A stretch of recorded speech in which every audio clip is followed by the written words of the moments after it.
فرمائیے. حضور میرا سوال ہے اسلامی سسٹم میں بینکنگ کا کیا سسٹم ہوگا, یعنی کیسے کام کرے گا؟ انویسٹرز کے لیے اس میں کیا اٹریکشن ہوگی؟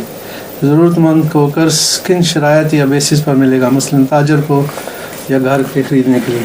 اس وقت جو آپ نے سوال اٹھایا ہے اس کو اس رنگ میں پیش کیا ہے کہ موجودہ اقتصادیات کا غلط تاثر پیدا ہوگا.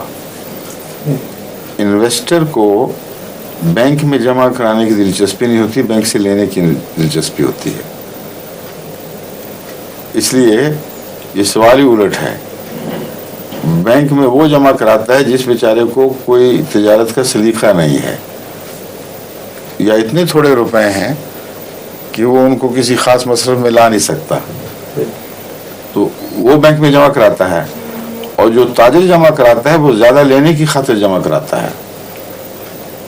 اس کے پیسے پر بینک نہیں چلتے, وہ بینک کے پیسوں پہ چلتا ہے. اور اسی میں آپ کا جواب آ جانا چاہیے. یہ نظام مہلک ہے.